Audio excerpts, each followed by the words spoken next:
Welcome to the World United. Welcome to the World United. So I'm going to go ahead now and introduce our next speaker, and that's Soraya Saraswati. She's a trauma-informed yoga therapist, a TRE facilitator, spiritual teacher, and yoga nidra expert. In 2009, Soraya lost her 17-year-old son to suicide 3 years after losing her brother to suicide. This sparked a deep soul search and a powerful awakening to love. Her life has since been dedicated to supporting others to awaken, to remember who we truly are as the divine beings, and that our essence is that of love. It is the monkey mind and pattern beliefs we mistakenly identify with that trick us into believing otherwise. Her work includes releasing who we are not. Through trauma-informed yoga therapy, TRE, yoga nidra, inquiry, and philosophy, Soraya points the way to peace. And her session topic for us tonight is awakening to peaceful presence. And welcome, Soraya. Thank you very much. It's lovely to be here, and thank you to all the other speakers and also to this amazing global forum. What a gift to the world, and wonderful that we're all giving our weekend to be here and support peaceful presence on this planet. So, peaceful presence is something that eludes many of us. At this time on the planet, globally, we're sharing something which is not just in one country, not just in one tribe. This is something that's unfolding, that's just unprecedented. We are all being affected by this global shift that's happening now. And it's playing out, of course, as a word that gets bandied around called a pandemic. But I don't want to talk about that, and I don't want to talk about politics. I want to see this as a symptom. This is a symptom that humanity is sick. Humanity as a whole is unwell. And we can see this reflected in our beautiful planet Earth. Our forests are being cut down. Our rivers are polluted. Our oceans are full of plastic. Our air is unable to be breathed safely in so many different areas. I personally feel incredibly blessed. I live here in the hinterland forest of the Sunshine Coast. So every day I wake up, and Kylie, I agree with you, gratitude never gets old. I feel grateful every day. I've reforested the land that I live on, and I've watched all the bird life and the creatures come back in as I've banned pesticides from this land. And it's so beautiful to see how nature wants to flower again in an area where I'm on a hill and all the topsoil had been washed away, but just given a little love, a little manure, a little compost, and a lot of water, how nature wants to rejuvenate itself again. Same with our miraculous bodies. Our bodies have an amazing immune system. They want to heal.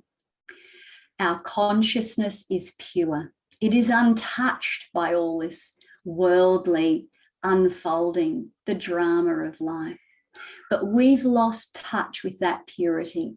So today in my talk, I would like to point us back toward love. We've all had traumas in our lives, some small, some larger than others, some enormous.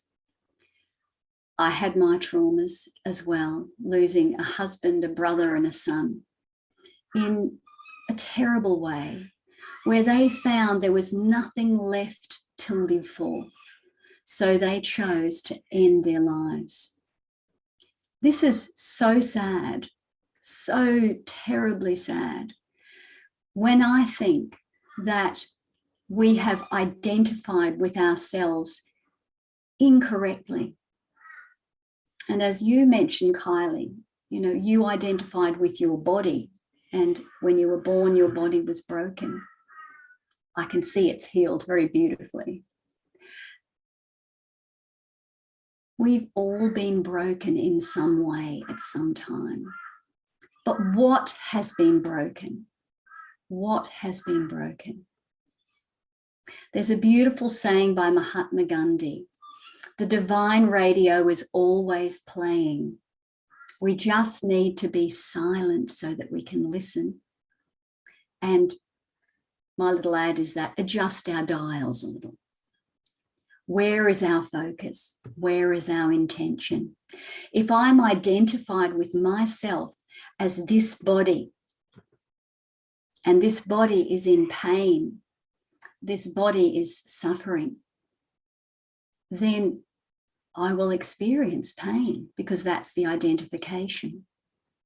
If I'm identified with myself as a mind, as my thoughts, well, that could really get me into trouble, couldn't it? The monkey mind is jumping all over the place. Yet we identify with ourselves as thinking, and we activate the mind through learning. And I love learning. However, often that is knowledge which comes from books. Now it's time for us to dive deep, to find the deeper wisdom that lies within, rather than focusing on the outer, the body and the mind. We all experience about 60 to 90,000 thoughts, flowing through every day. 80% of those thoughts are repetitive. Science has showed us this. And it's those repetitive thoughts, like water dripping on sandstone creates a rut.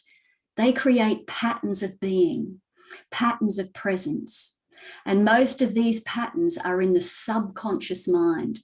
They're not accessible.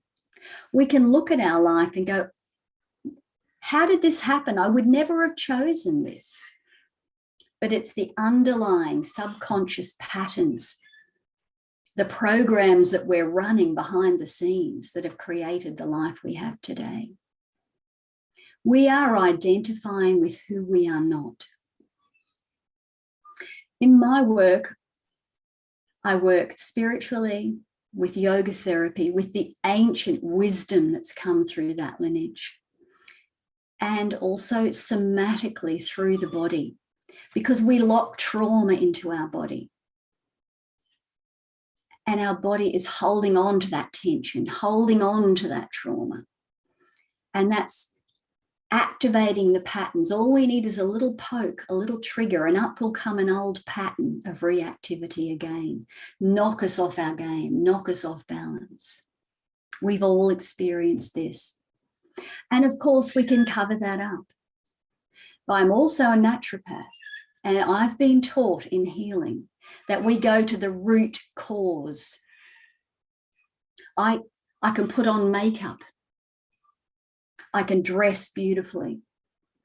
But if the skin is sick and the body is not working, we cannot cover that up. We can only cover that up to a certain degree. We need to go to the root cause of our suffering. And that root cause is beautifully expressed in some yogic wisdom which comes from Patanjali, who was an ancient, incredible yogic saint, really.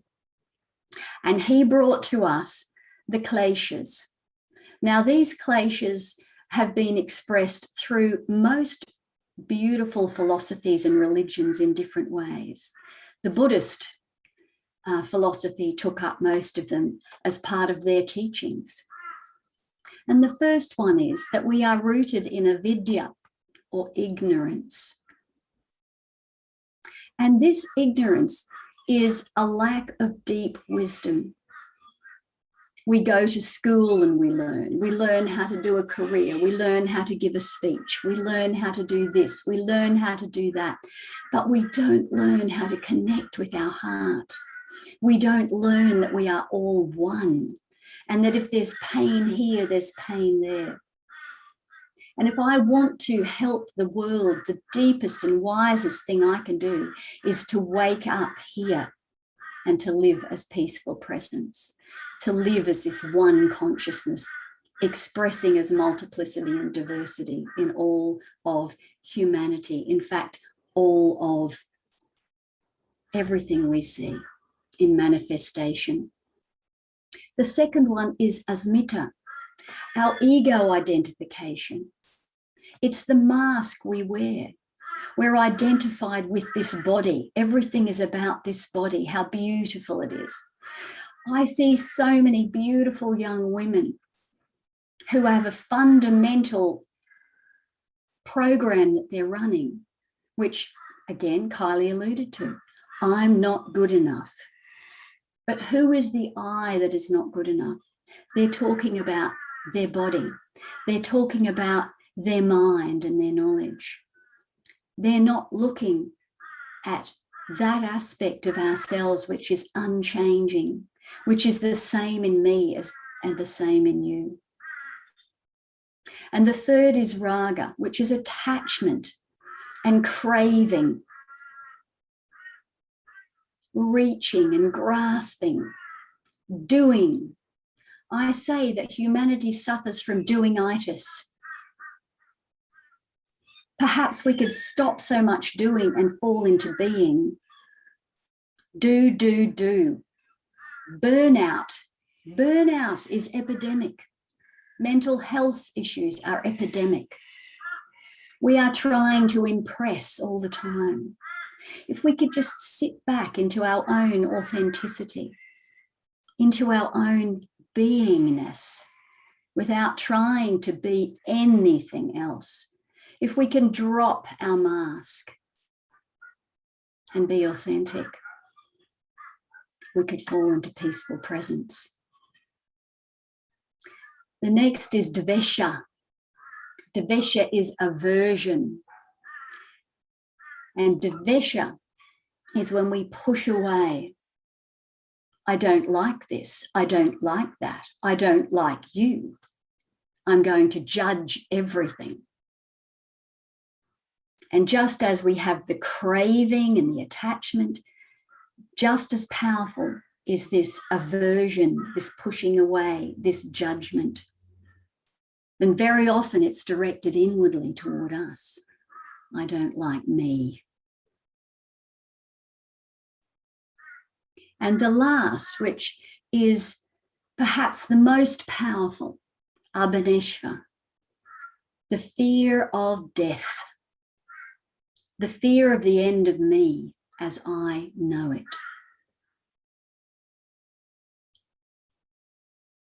Yet what dies? The body dies. Love doesn't die.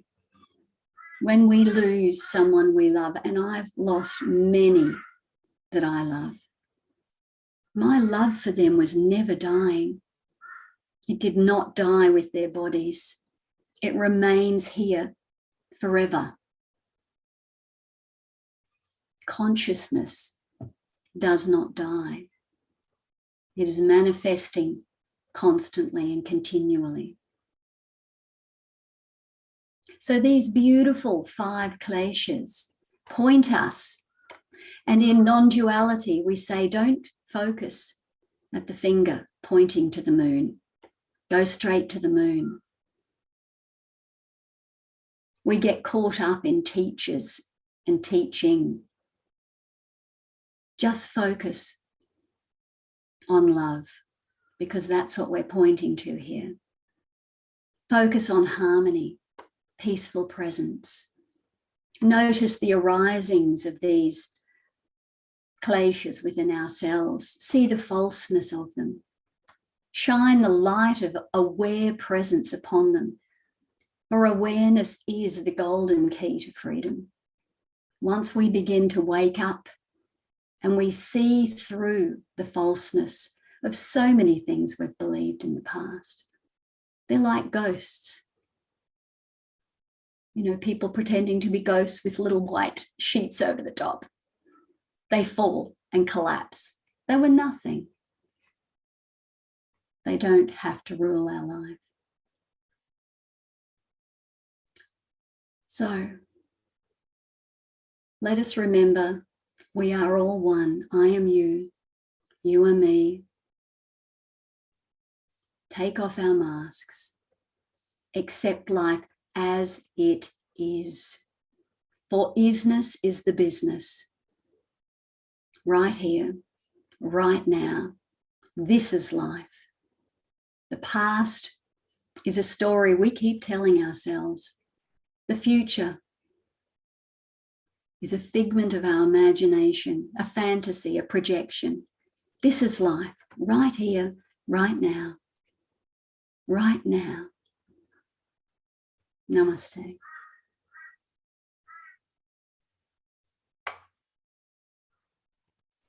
Thank you so much. What a beautiful message. A peaceful message. You just radiate, you know, that inner quality of you are. You don't just talk about, but you are. And I deeply appreciate that. We will be sending you, emailing you our certificate of appreciation for being a speaker here. And thank you very much. Thank you. Thank you.